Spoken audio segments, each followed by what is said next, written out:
করতে কেউ পারবে না। আপনাদের এলাকায় বুড়ো সাহেব নাকি বলে, বুড়ো পীর নাকি বলেন, আছে তো নাকি?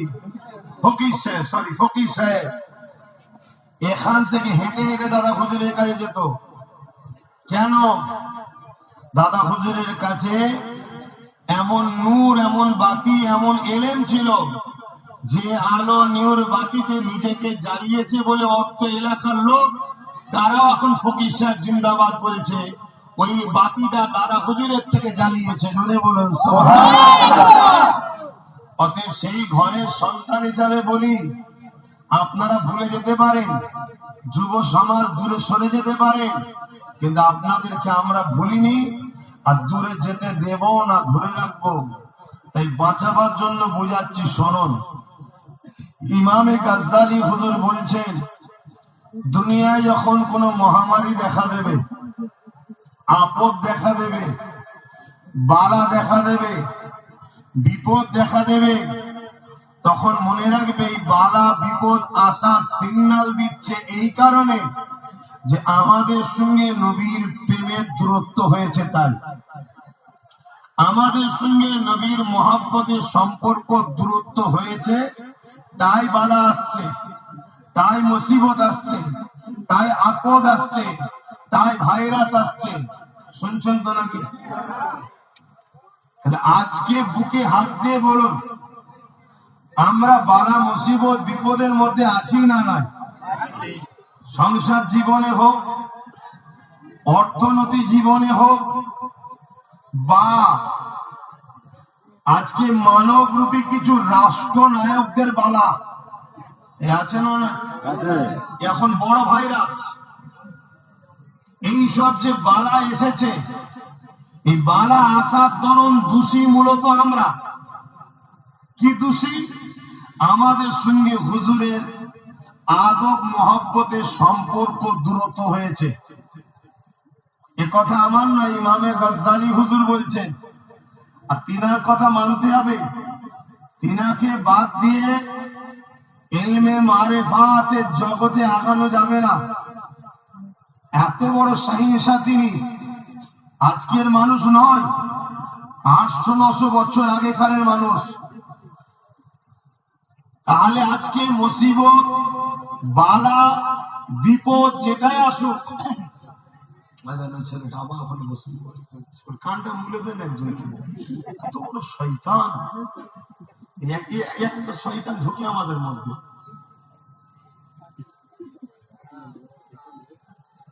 বারবার বলতেছি, অসুবিধা হচ্ছে নাকি আপনার? ডিস্টার্ব করলে আমি অজরা বন্ধ করে দেবো। কেন? কোরআন হাদিস ওই জায়গায় বলা যায় না যে জায়গায় মানুষ থাকে না। আমাদের সমাজে যে একটা মমাদন ঢুকে যায়, সেগুলোকে ট্রিটমেন্ট আমাদের করতে হবে।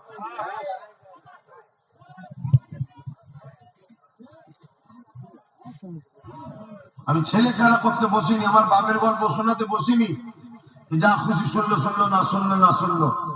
কোরআন হাদিসের কথা বলছি, এর আদবটাই তো বুঝলাম না, এই জন্য তো মার খাচ্ছি। আজকে বালা আমাদের মধ্যে চেপেছে, জুলুম অত্যাচার আমাদের উপরে হচ্ছে, সে অর্থনৈতিক জীবনে হোক, সংসার জীবনে হোক, রাষ্ট্র জীবনে হোক, চারিদিক দিয়ে আমরা কিন্তু বিপদগ্রস্ত আজকে।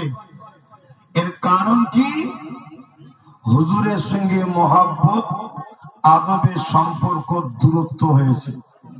বুকে হাত দিয়ে বলুন, আমাদের সঙ্গে হুজুরের ভালোবাসার সম্পর্ক দূরত্ব হয়েছে না হয়নি?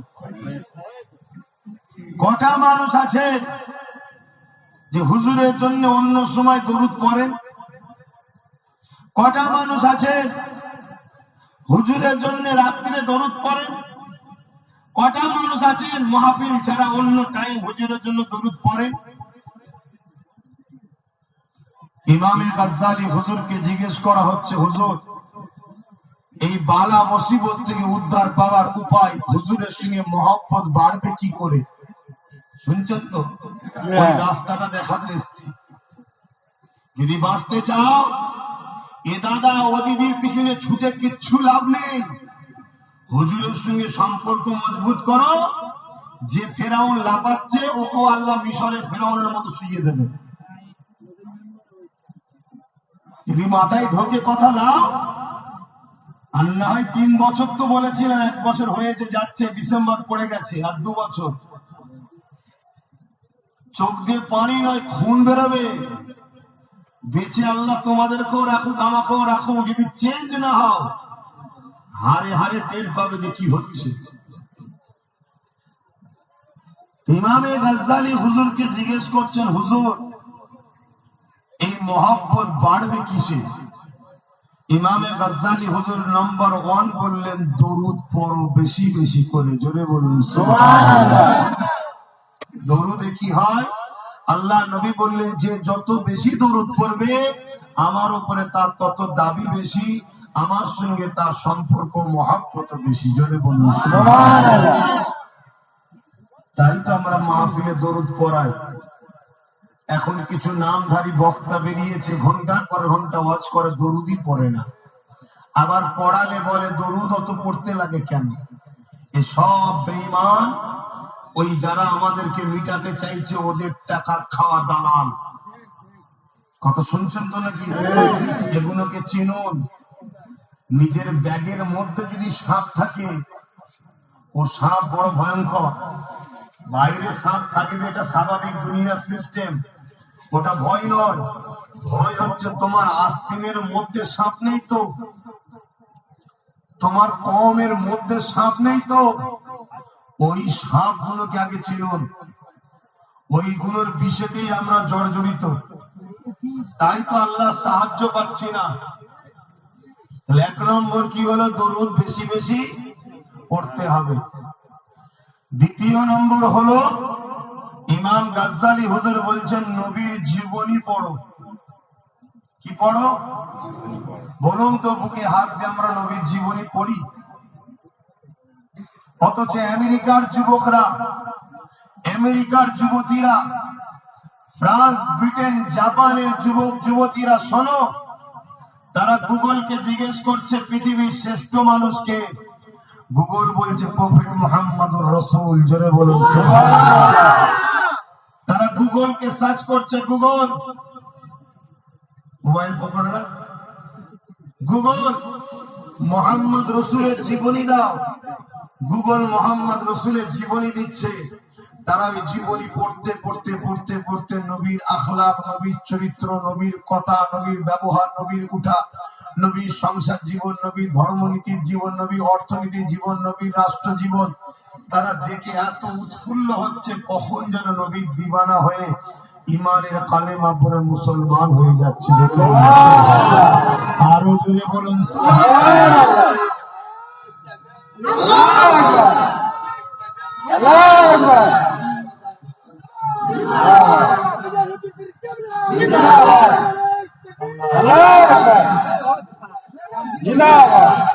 কোন একটা মাইক কোনে টানছে আওয়াজ, দেখো না কোনটা টানছে, দেখো।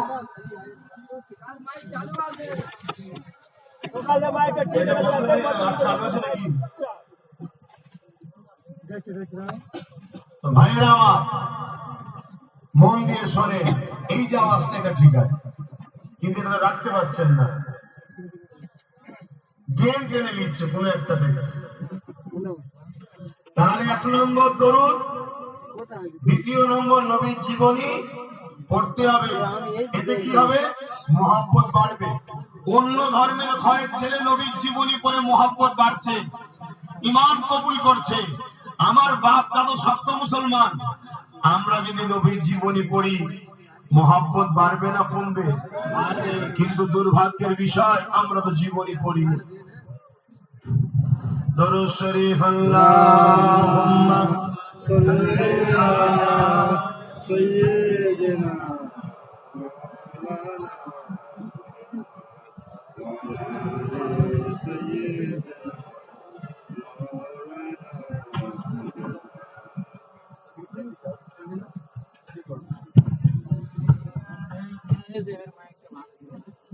ভাইরা আমার।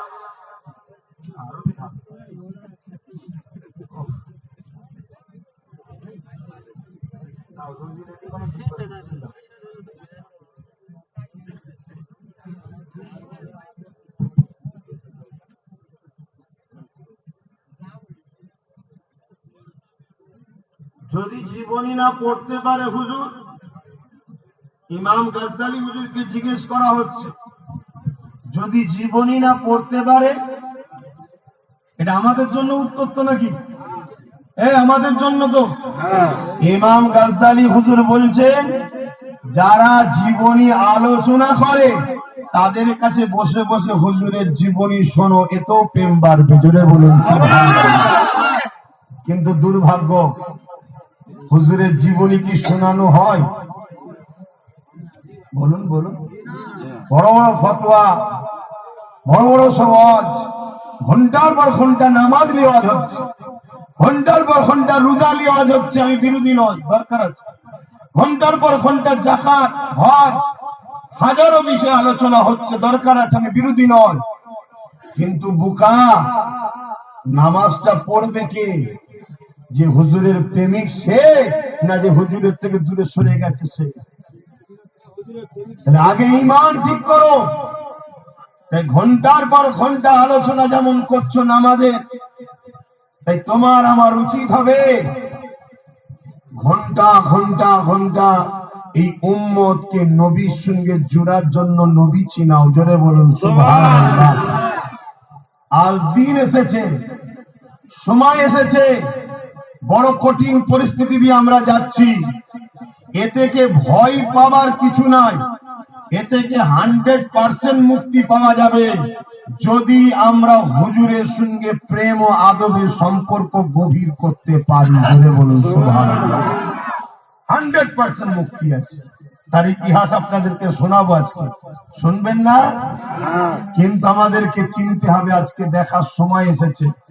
পীর সাহেব, পীরজাদা, মুফতি, মাওলানা, ইমাম, বক্তা ফলো করতে হবে। 10টা ওয়াজ করেছে, কমসে কম 6টা জলসায় যেন নবী চিনাতে চেয়েছে উম্মতকে। বাকি 4টে তো অন্য বিষয়ে আলোচনা করেছে, জানতে হবে কোরআনের পক্ষে আছে। আর না হয় ঘন্টার পর ঘন্টা শুধু ওয়াজ করেই যাচ্ছে, সব বিষয়ে নবী চিনাচ্ছে না, উম্মতকে নবী শোনাচ্ছে না। জানতে হবে বড় স্কলার হতে পারে, বড় মুফতি হতে পারে, বড় ফোকা হতে পারে, বড় মুহাদ্দিস হতে পারে, কিন্তু এই কোরআনের রাস্তা থেকে সরে গেছে। শুনছেন তো নাকি? হ্যাঁ, আমি পাওয়ারের সাথে বলছি আপনাদের, উঠান কোরআন শরীফ খুলুন, যেখানে দেখবেন ইয়া আইয়ুহাল্লাযীনা আমানু, এর মানে হলো হে ঈমানদারেরা।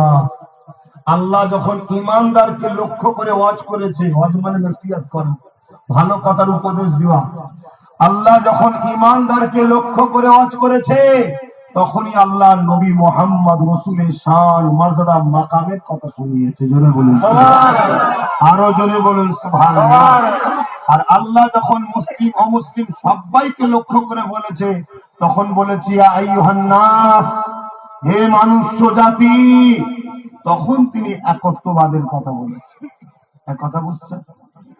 তাহলে আমি ওয়াজ করছি কাদের সামনে? কথা বলেন। এখানে নাস আছে না ইমানদার আছে?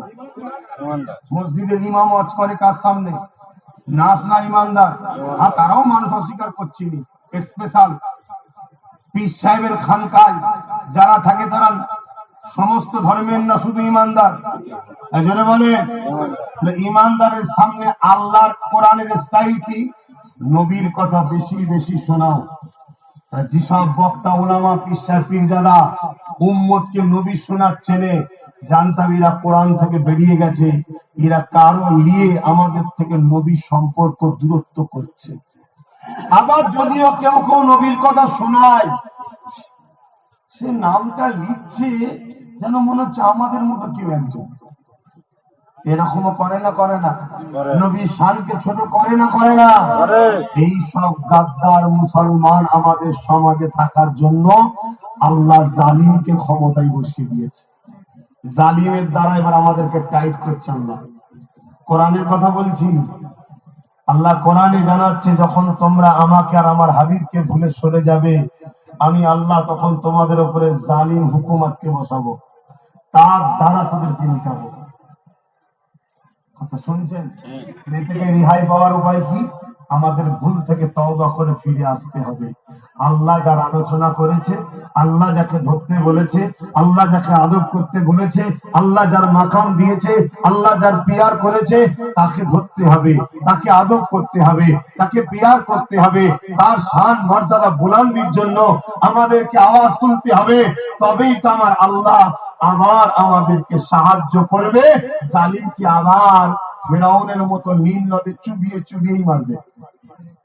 কথা বুঝছেন না? বোঝেন না হয় হক তো চিনলে কিচ্ছু লাভ নেই। দুটো শুধু আসবো এখান থেকে লাঠি নিয়ে, বুঝতে পারছেন না? দুজন শুধু আসবে লাঠি নিয়ে, একটা কাউকে পাওয়া যাবে না, সব উড়ে পালাবে।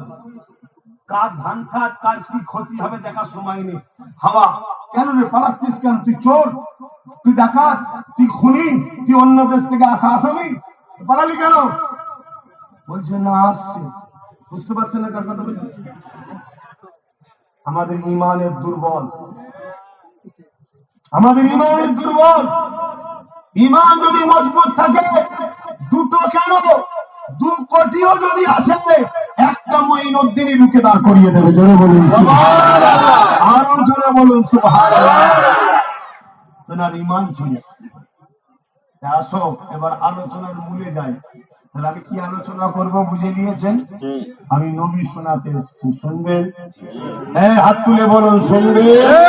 হ্যাঁ, অনেকে আবার কমেন্টে লেখে, অনেকে আবার বলে পুরপুরার হুজুরদের নিয়ে এলি বা হুজুরের ছেলে নিয়ে এলি, কোরআন হাদিস তো বলেন। কত বড় মূর্খ না গেঁজা খেয়ে আছে আল্লাহ ভালো। কোরআনটা কি?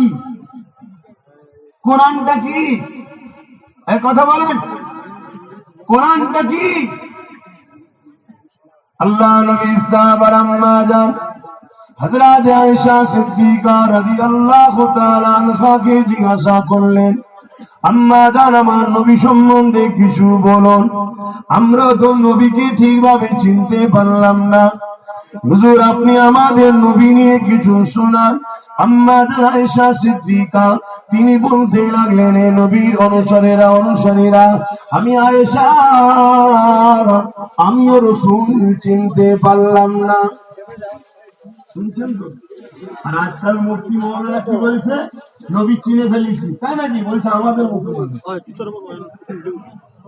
এই হারাম খোর চিনতে পারছেন না, পারেননি? এই গাদ্দারদের জন্য আজকে আমাদের উপর আল্লাহ রেগে গেছে, নারাজ হয়েছে। আর এই গাদ্দারদের নিয়ে আমরা বাহবা দিয়েছি। এখনো সময় আছে, সব দিক ছেড়ে দেন, সোজা সবুজ গম্বুজলার দিকে তাকান। ওই দিকে তাকিয়ে বাকি ঘুরে বলল, আব্বাস সিদ্দিকী যদি আমার নবীর হও তবে তোমার আমরা হব। হে মুফতি মওলানা পীর সাহেব পীরজাদা, তোমরা যদি আমার নবীর হও আমরা তোমাদের হব। যে নবীর নয় সে নিশাত থেকে পড়ে এলো আমার জুতোর তলায় থাকবে। এই আকীদা তৈরি করো যুব সমাজ, এই আকীদা তৈরি করো বাপ মা ভাই বোন, দেখবে আল্লাহর সাহায্য আসবে। আবার ফলে ফুলে ভরে যাবে, আবার সংসারে শান্তি আসবে, আবার স্বামী স্ত্রীতে মিল হবে, আবার বাপ মাকে ভালোবাসবে, বাপ মা সন্তানদেরকে ভালোবাসবে। আর যদি রসুলকে তুমি ভুলে যে হই হই করো আর বেউজ্জতি করো, খোদা তোদেরকে যা জ্বালাচ্ছে, মানে যা শাস্তি দিচ্ছে, এর থেকে আগামীতে শাস্তি আরো বাড়াবে। খারাপ লাগছে নাকি? আমি সবাইকে জিজ্ঞেস করছি, অসুবিধা হচ্ছে? আরো জ্বলছে না তো ভেতরটা?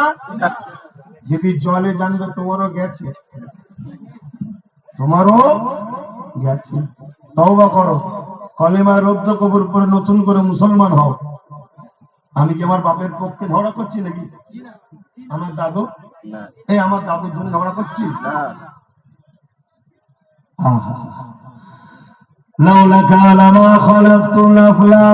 জিনাকে না বানালে আমার আল্লাহ কোনো কিছুই বানাতেন না। আদম নবী থেকে ঈসা নবী জিনার উসিলায় আল্লাহ তৈরি করেছে, এই জমিন আসমান কায়নাত জিনার উসিলায় আল্লাহ করেছে। সেই নূর নবী নিয়ে আলোচনা করতে লেগেছে। এ যুবকেরা, তরুণেরা, বাপেরা, জিনার উপরে কেউ আঘাত দিলে, জিনার বিরুদ্ধে কেউ কথা বললে, আমার আল্লাহ সব নিজে নবীর দুশমনের জবাব দিতে। এই নবীর দুশমনদের জবাব দেওয়াটা এটা আমার আল্লাহ পাকের সুন্নাত। সুন্নাত পর্যন্ত নাকি? সুন্নাত মানে সে যে যেটা নিজে করে, যে যেটা নিজে করে। আবুল আহাব আমার নবীর বিরুদ্ধে কথা বলেছিল, খালিদ বিন মুগীর আমার নবীর বিরুদ্ধে কথা বলেছিল, আব্দুল্লাহ ইবনে উবাই আমার নবীর বিরুদ্ধে কথা বলেছিল। যারা যারা নবীর বিরুদ্ধে কথা বলেছে, আল্লাহ কোরআনে তার বিরুদ্ধে প্রতিবাদ করেছে। নবীর হয়ে কথা বলা আর নবীর দুশমনদের বিরুদ্ধে কথা বলা, এটা আমার আল্লাহ সুন্নত, আল্লাহ পছন্দ করে। জোরে বলুন সুবহানাল্লাহ। আমরা বলবো না বলবো না? কথা বলুন। বলতে গিয়ে যদি ধর থেকে কল্লা আলাদা হয়ে যায়, এই কথা বলো, মরতে তো এমনি হবে। ওই মরণটা বড় নসিব অনাদেরই হয়। অত বড় কপাল আমাদের হয়েছে কি আমরা জানি না। অত বড় কপাল আমাদের আছে কি জানি না, যে নবীর জন্য কথা বলতে গিয়ে মৃত্যু হবে। ওটা বিরাট বড় কপাল রে বাপ। তুমি আমি সবাই বলবো মরে যাবো, তোর বোকা কোথাকার, তোর কপালটা অত বড় কি আগে দেখ। আমি কি বুঝাচ্ছি, বুঝছেন তো নাকি? হ্যাঁ, এটা বিরাট বড় কপালের ব্যাপার। আসেন আলোচনার দিকে যাব। আম্মা হযরত আয়েশা সিদ্দিকা রাদিয়াল্লাহু তাআলা আনহা বলতে লাগলেন, এ দুনিয়ার মানুষেরা, এ আমার নবীর অনুচরেরা, আমি আয়েশা আল্লাহ নবীকে চিনতে পারলাম না। একজন স্বামী আর স্ত্রীর সম্পর্ক থেকে অতি কাছের সম্পর্ক আর কার হতে পারে? এই সম্পর্ক তো আম্মা আয়েশা বলছে আমি রাসূলুল্লাহকে চিনতে পারলাম না। সাহাবা হুজুররা বলতে লাগলেন, আম্মা জান কিছু তো বলেন, উম্মতদেরকে তো জানাতে হবে। আল্লাহ নবীর লালিয়া আমাদের আম্মা জান হযরত আয়েশা সিদ্দিকা রাদিয়াল্লাহু তাআলা আনহা বললেন, কানা খুলুকুল্লাহুল কোরআন, আমার নবী পাকের জীবনী লাইফ স্টাইলটা হলো কোরআন। নবীর কথা বলাতে কেউ যদি বলে কোরআন হাদিস বলেন, এর থেকে বড় গেঁজা করবা মূর্খ পৃথিবীতে কেউ আছে? কথা বলছে না তো? আমার ভাষা কি কড়া লাগছে? এর থেকে কড়া ভাষা তো আল্লাহ কোরআনে বলেছে। কি গো ওলামারা বলেছে না বলেন? খালিদ বিন মুগীরা সম্বন্ধে 10টা কথা বলেছে, লাস্টেরটা কি বলেছে? হ্যাঁ, একটু জোরে বলবেন তো। আমি বললে এরা বলে হুজুরের ভাষা খারাপ, আমাদেরও ভাষা খারাপ। কিয়ামত পর্যন্ত মাথায় ঢুকে দাও, কিয়ামত পর্যন্ত মাথায় ঢুকিয়ে রেখে দাও আল্লাহর কোরআন। যারা নবীর শানে গুস্তাখি করে, আল্লাহ জানিয়ে দিয়েছে একটা নমুনা দিয়ে, তারা হলো জারজ সন্তান। শুনছেন না শোনেন না? যদি তোমার মসজিদের ইমাম হয়, তোমার পীর সাহেব দাবিদার হয়, তোমার মাওলানা মুফতি দাবিদারও হয়, জেনে রেখে দিও, কোনোভাবে হয়তো মাদ্রাসায় পড়ে মাওলানা মুফতি হয়ে গেছে, কিন্তু হাকিকাতে ও জারজ সন্তান। কেন? নবীর বিরুদ্ধে কথা বলেছে। এটা মাথায় থাকবে না? থাকবে না? এখানে হাততালি না, সুবহানাল্লাহ বলতে হবে, আল্লাহু আকবার বলতে হবে। কথা বুঝে এসছে? এই সিস্টেমটা কে চালু করে দিয়েছে? এক কথা বলেন, এই সিস্টেম কে চালু করেছে? আমরা দেখেছি মা রান্না করে, হাঁড়িতে চামচ ঢুকিয়ে দিয়ে বা লাকড়ি ঢুকিয়ে দিয়ে ভাত বার করে সব কটা টেপে না একটা টেপে। তা আল্লাহ একটা নমুনা দেখিয়ে দিল যে আমার হাবিবের বিরোধীকারী মানে ও জারজ সন্তান। শুনছেন? বিশাল বড় পাপী হতে পারে, অন্যায় করতে পারে, গান, যাত্রা, সিনেমা, মদ, জুয়া, গাঁজা সব ভুল করতে পারে, কিন্তু নবীর বিরোধী কখনো হালাল সন্তানরা করবে না। কথা মাথায় ঢুকছে না? ঢোকে না? আর বিরোধী হলে জেনে নিতে হবে নামাজ আছে, দাড়ি আছে, টুপি আছে, মসজিদ বানিয়েছে, মাদ্রাসা বানিয়েছে, সব করেছে বেটা, কিন্তু কোরআনের ভাষায় ও অবৈধ সন্তান। এটা মাথায় থাকবে তো নাকি? এই আওয়াজ ঠিক পাচ্ছি না, কি ব্যাপার? সমস্যা হচ্ছে নাকি? ফতোয়া নিজের ঘাড়ে ঢুকে যাবে, ফতোয়া নিজের ঘাড়ে চলে যাবে। বুকে ব্যথা হচ্ছে কারো? হাত তুলে বলুন, ব্যথা হচ্ছে না তো? হ্যাঁ, ফতোয়া নিজের ঘাড়ে চলে যাবে। ওই ওয়ালিদ বিন মুগীরার মতো মাকে যে জিজ্ঞেস করতে হবে, মা মুহাম্মদ বলেছে আমি যারোর সন্তান, মুহাম্মদ বাকি 9টা গুণ বলেছে, গুণ আমার মধ্যে আছে, আমি তো দেখতে পাচ্ছি, আমি ফট করি, চুরি করি, চিটিংবাজি করি, জুলুম করি, লুটেলি ইত্যাদি ইত্যাদি, কিন্তু লাস্টের যেটা বলেছে এটা তো বাপও জানবে না মা ছাড়া।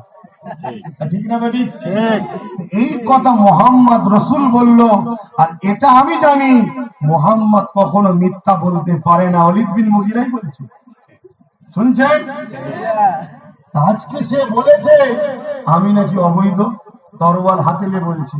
মা বলছে বাবা কথা বলছি, তরোয়াল নাবা, তরোয়াল নাবা। বলছে না, ঠিক করে বলো, মোহাম্মদ তো মিথ্যা বলতে পারে না। মা বলছে ঠিকই বলেছিস, মোহাম্মদ মিথ্যা বলতে পারে না। জোরে বলেছে মানে না তো কি হয়েছে, কিন্তু নবীকে সত্য বলে মানতে হয়েছে। কথা মাথায় ঢুকছে? তোর বাকিটা আমি আর বলছি না, সব বুঝতে পেরে গেছেন, বাকিটা আর বলছি না।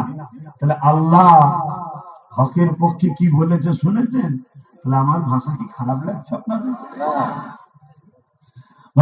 নজওয়ান তরুণেরা খারাপ যদি লাগে মানে দুর্বলের নমুনা হবে।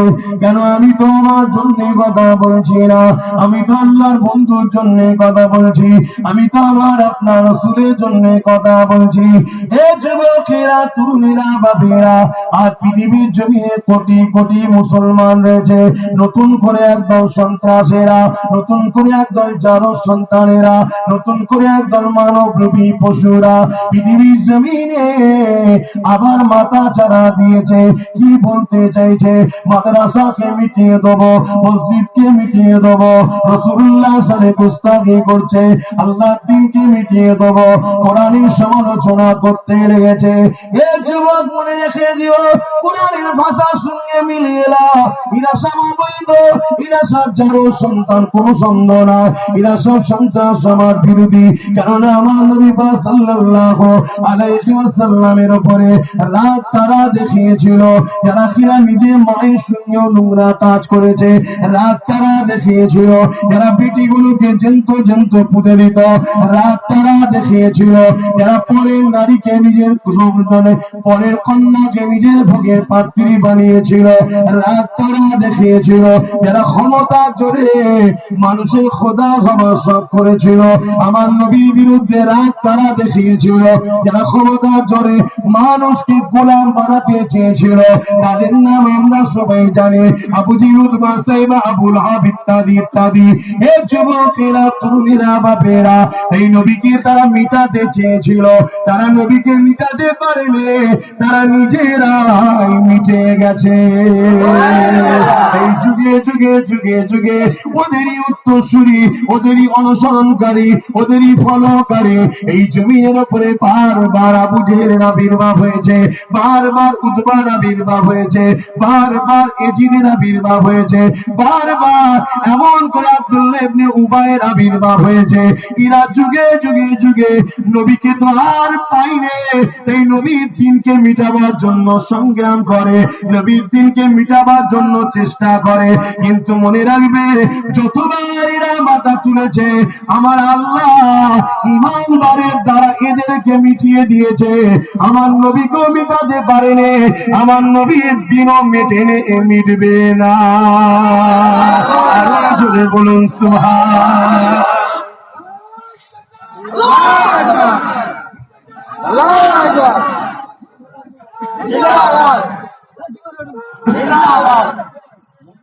শুনছেন তো নাকি?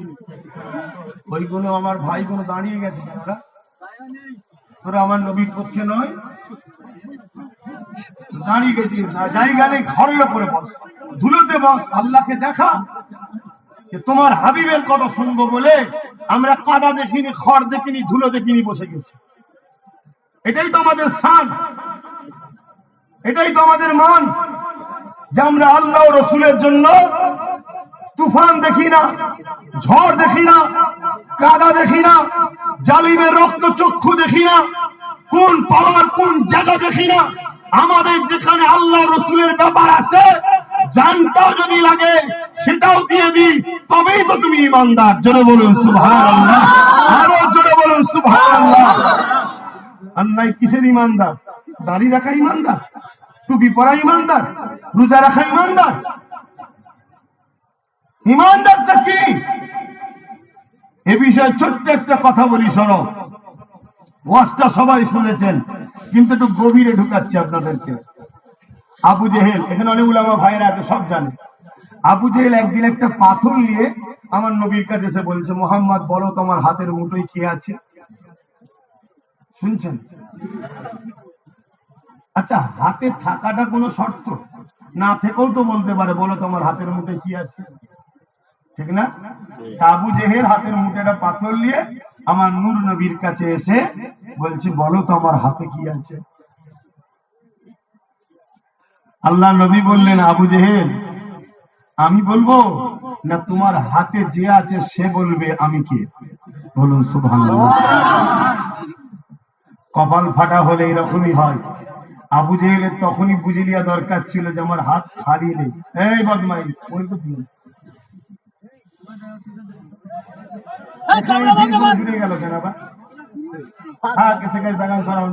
কিন্তু বদমাইশি করবেন, মোবাইল করবেন না। সেই সেনে বলছি কালা শুনতে পাইনি, তোকে খোদা সত্যিই কালা করছি। তখন যাবি ফুরফুরে ছুটে, হুজুর বদ্ধ হয়ে গেছে, মাফ করতেন। কি জ্বালাতুন বলেন তুই, কি জ্বালাতুন!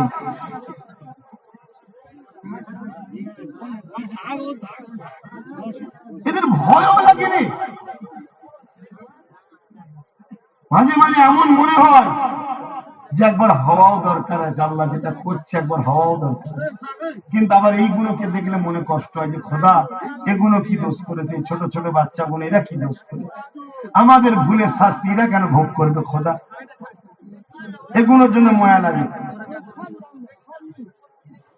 সেটা ছাড়াও নি, আবার কথা বেড়ে যাবে, হই হই শুরু হয়ে যাবে আবার। হ্যাঁ, মোবাইল করে নি। আমি বারবার বলছি এটা ধর্মীয় সভা।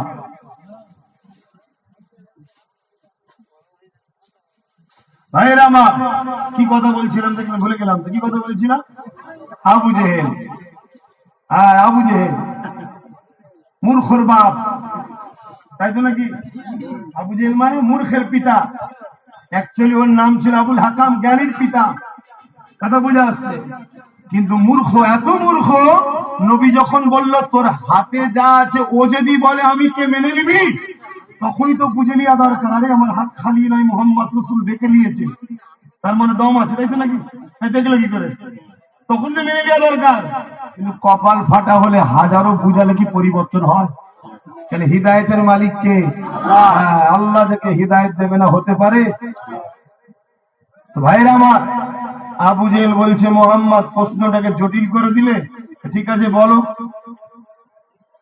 রাসূলুল্লাহর আবার হাতের দিকে একবার তাকালেন, তাকাবার সাথে সাথে ওই পাথর কলেমা পড়তে শুরু করেছে আবু জেহেলের হাতে। আশহাদু আল্লা ইলাহা ইল্লাল্লাহু ওয়া আশহাদু আন্না মুহাম্মাদান আবদুহু ওয়া রাসূলুহু। জোরে বলুন সুবহানাল্লাহ। আবু জেহেল পাথরটাকে ছুঁড়ে ফেলে দিল রাগে। কেন?